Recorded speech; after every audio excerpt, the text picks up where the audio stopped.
History will have it that back in 2016, Lady Justice Philomena Mwilu was vetted and approved by the Justice and Legal Affairs Committee, then led by an Abkoi Member of Parliament, Samuel Chepkonga.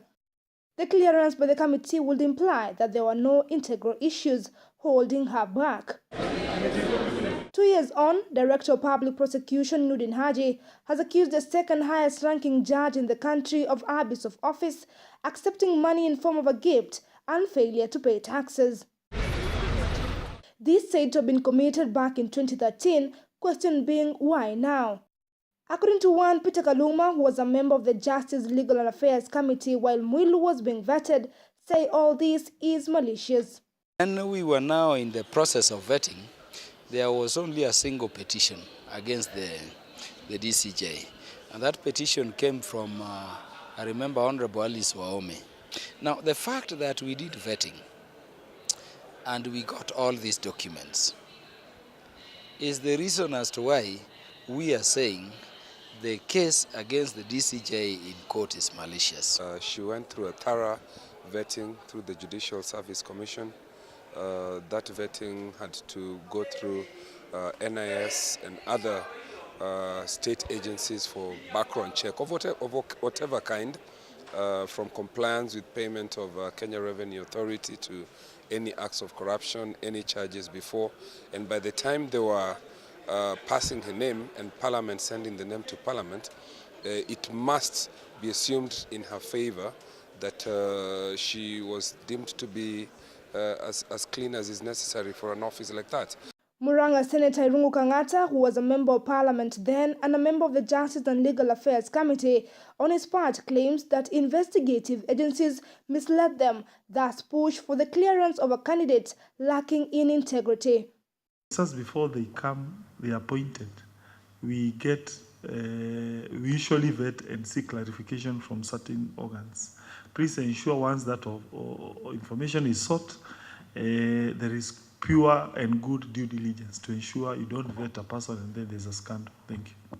Succession politics in the Apex Court is alluded to be at play at this matter so as to scuttle the succession equation by having Justice Mwilu out. In 3 years' time, Justice David Maraga will have retired and the 60-year-old judge might be at a better position to clinch the seat. We know Chief Justice Maraga is retiring in 2 to 3 years. And some people are obviously saying that if the DCJ remains DCJ up to that time, then her position would be too vantage and too unassailable to take over. So there is obvious reason to believe that some people want to reorganize the judiciary at the top. There are those who will want to look back to the August election and the nullification that happened, and she may be falling victim of the revisit issue. You remember, after the election was nullified, the president and the deputy were not very happy, and they said that on this issue we shall revisit. And the second thing that people are asking or thinking around is that the revisit issue is also connected with the succession politics at the judiciary. 2 years ago, Director of Criminal Investigation and the Kenya Revenue Authority, which now charge her of corruption among other issues, had provided clearance letters paving her entry into the top seat. In fact, what should happen is that all those bodies now charging her should first of all be charged, because they are essentially telling us that based on our report or wrong information, you appointed a wrong person. Concern being why the change of mind. Did the investigative body sleep on the job then? If politics is at play in all this, then the public confidence on the Director of Public Prosecution, Nudin Haji, to fight graft in the country will die out. If the DCI and the DPP were acting in good faith, they would have taken to the Judicial Service Commission and the trial would have been in public. Everybody sees it. She is removed as a Deputy Chief Justice. Then as an ordinary Kenyan, she is taken to court. I mean, look at that situation now, very indecent.